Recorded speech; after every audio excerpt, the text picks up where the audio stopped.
Hello friends, Radhe Radhe. कैसे हो आप सभी लोग? आशा करती हूँ फ्रेंड्स आप सब अच्छे होंगे और मैं भी अच्छी हूँ। तो फ्रेंड्स आज हम बनाने वाले हैं बेसन की सब्ज़ी। ये बेसन की सब्ज़ी बहुत ही ज़्यादा टेस्टी और बहुत ही ज़्यादा मज़ेदार लगती है। अगर आपके पास कोई भी सब्ज़ी ना हो तो आप इस सब्ज़ी को बना के ट्राई कर सकते हो। फ्रेंड्स ये पनीर से भी ज़्यादा अच्छा टेस्ट देती है। तो आप लोग एक बार इस सब्ज़ी को बना के ट्राई करिएगा और मुझे ज़रूर बताइएगा कॉमेंट करके कि आपको सब्ज़ी कैसी लगी, आपकी सब्ज़ी कैसी बनी।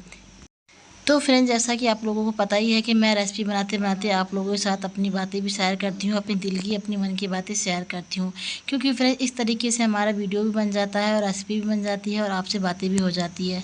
तो मैं यहाँ पे अपनी ही ज़िंदगी के बारे में बातें करती हूँ, जो मैंने अपनी ज़िंदगी में देखा है, सीखा है और जो गलतियाँ मैंने अपनी ज़िंदगी में की है, मैं चाहती हूँ कि आप लोग वो गलतियाँ अपनी ज़िंदगी में ना करें। तो फ्रेंड्स आज भी मैं आप लोगों के साथ अपनी ज़िंदगी कहानी या अपनी ज़िंदगी का वो हिस्सा शेयर करने जा रही हूँ जो मैंने अपनी ज़िंदगी में झेला है और देखा है। तो फ्रेंड्स बातें तो बहुत सारी है क्योंकि मेरी शादी को 17 साल हो चुके हैं और फ्रेंड्स इस ज़िंदगी में मैंने बहुत सारी मुसीबतें, बहुत सारी परेशानी, बहुत सारी खुशियाँ भी देखी हैं। तो कुछ मैं आप लोगों के साथ शेयर करना चाहती हूँ। अगर आप लोग को मेरी बातें अच्छी लगी होगी या मेरी ज़िंदगी के बारे में कुछ भी अच्छा लगा होगा तो आप लोग मेरी वीडियो को लाइक और सब्सक्राइब ज़रूर करिएगा। कमेंट करके बताइएगा कि आपको मेरी बातें कैसी लगती है या फिर मेरी रेसिपी कैसी लगती है। फ्रेंड्स अगर आप लोग हमें कमेंट करोगे तो मुझे पता चलेगा कि आपको मेरी वीडियो पसंद आ रही है कि नहीं आ रही है। तो आप लोग अपनी राय सुझाव ज़रूर दीजिएगा। अगर मुझसे कोई गलतियाँ होती तो प्लीज़ ये भी बताइएगा ताकि मैं अपनी वीडियो को सुधार सकूँ और अच्छा वीडियो बनाने की कोशिश करूँ। तो फ्रेंड्स एक बेटी मेरी 14 साल की है और जो मेरा दूसरा बच्चा हुआ था ना तो जुड़वा हुआ था, एक लड़की एक लड़का हुआ था। तो वो दोनों अभी 10 साल के हैं, 11 माह में चल रहे हैं।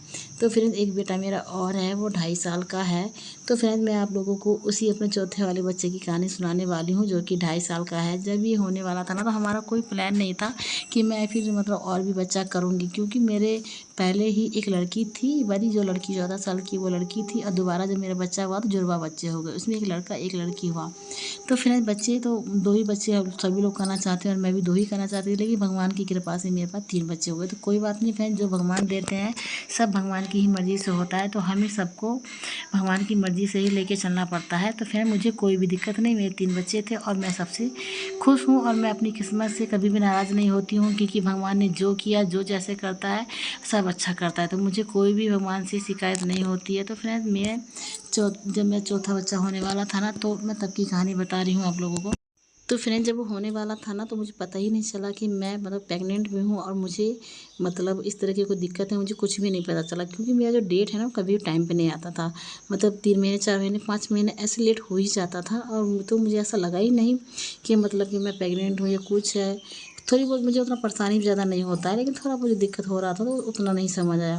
फिर जब मुझे ज़्यादा चक्कर वक्कर आने लगे तो मुझे ऐसा लगा और मुझे कपड़े भी थोड़े बहुत टाइट होने लगे, तो मुझे लगा कि शायद कुछ है प्रॉब्लम, तो हमें चेक करना चाहिए। तो फ्रेंड मैंने अपने हस्बैंड को बताया और हमने चेक करा। तो जो चेक करने वाला था उसको हमने लाया, उससे चेक किया तो मुझे पता चला कि मैं प्रेग्नेंट हूँ। अब तो हमें टेंशन हो गया कि फ्रेंड्स मेरी बेटी उस टाइम पे तो फ्रेंड्स उस टाइम पे मेरी बड़ी वाली जो बेटी थी ना वो 12 साल की थी और मेरे जो दोनों बच्चे थे ना जो भी जुड़वा हैं वो 8 साल के थे। तो फ्रेंड्स मुझे ये चीज़ बहुत ज़्यादा प्रॉब्लम दे रहा था, दिक्कत था कि मेरी बेटी 12 साल की हो चुकी है और अब प्रेग्नेंट होना, बच्चा बड़ा हो चुका है, इसमें वो क्या सोचेगा, या फिर बच्चे मेरे जो 8 साल के हैं वो भी कोई छोटे नहीं हैं, बड़े हैं।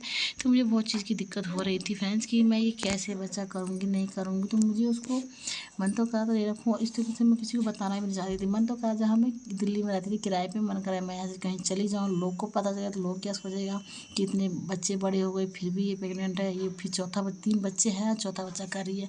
अब मैं उनको कैसे समझाऊँ कि मुझे पता ही नहीं चला। फिर फ्रेंड जब मैंने अल्ट्रासाउंड कराया तो मुझे पता चला कि बच्चा 4.5 महीने का है। पहले मैं सोची दवाई खा लेती हूँ तो ख़राब हो जाएगा, लेकिन फ्रेंड दवाई भी हम नहीं खा सकते, क्योंकि 4.5 महीने का बच्चा आपको पता होगा कि बच्चा पूरी तरीके से विकसित हो चुका होता है। अब इस समय में दवाई खाना या फिर अबॉर्शन कराना बहुत ज़्यादा प्रॉब्लम हो सकता था, शरीर में बहुत ज़्यादा प्रॉब्लम आ जाती। तो फ्रेंड्स हमें बहुत ज़्यादा टेंशन में थे, क्या करना है कैसे करना है कुछ समझ नहीं आ रहा था, रिश्तेदारों को कैसे बताएं, घर वालों को कैसे बताएं, ये भी नहीं समझ में आ रहा था। तो फ्रेंड्स हमने एक फ़ैसला लिया कि हम इस बच्चे को रख लेते हैं, क्योंकि इस बच्चे को भगवान ने ही दिया है और जब भगवान जो चीज़ देता है कुछ सोच के ही करता होगा, कुछ अच्छा ही किया होगा इसके लिए। तो कोई बात नहीं, जैसे हमारे 3 बच्चे पले हैं वैसे ये भी पल जाएगा, हम इसको रखेंगे और इसको इस दुनिया में आने देंगे और हमने आने दिया फ्रेंड्स। तो फ्रेंड्स इसी तरीके से धीरे धीरे समय बीत गया और डिलीवरी का टाइम भी पास आ गया। जब डिलीवरी टाइम आया तो हम लोग हॉस्पिटल गए, वहाँ पे मुझे बेटा हुआ। तो फ्रेंड्स भगवान को शायद यही मंजूर था कि हमें बेटा हो, क्योंकि फ्रेंड्स भगवान ने ये सब कुछ हमारे अच्छे के लिए करके रखा था, क्योंकि हमें 2 बेटी थी और 1 बेटा। तो भगवान चाहते थे शायद कि हमारे 2 बेटी 2 बेटा हो जाए, तो वही हुआ फ्रेंड्स। हम लोग इस बीच में बहुत टेंशन में थे कि हमें 2 बेटी पहले से, अगर 1 बेटी और हो जाती है 3 बेटी हो जाएगी और सबका खर्चा उर्चा उठाना, पढ़ाई लिखाई, शादी, बहुत सारा प्रॉब्लम होता है, फिर कहाँ से करेंगे। लेकिन फ्रेंड्स मुझे कहीं ना कहीं उम्मीद था कि भगवान ने जो किया है अच्छा किया है, और मुझे उम्मीद था कि भगवान मुझे बेटा ही देंगे, क्योंकि मुझे भगवान पे भरोसा था, भगवान मेरे लिए अच्छा ही करे हैं। तो मैं सोच रखी थी भगवान अच्छा ही करेंगे, इसीलिए 2 बेटी है तो मुझे भगवान बेटा ही देंगे, मुझे पहले से पता था। लेकिन मैं किसी को बोलती नहीं थी फ्रेंड, क्योंकि अगर हम बोल देते हैं तो कोई बात होता नहीं है और सब फिर मजाक उड़ाते हैं, इसीलिए वो मेरा बेटा हुआ फ्रेंड। इसी बीच मैंने बहुत सारी परेशानी, बहुत सारी दिक्कतें झेली फ्रेंड, ऐसे ही बेटा नहीं हो गया मेरा।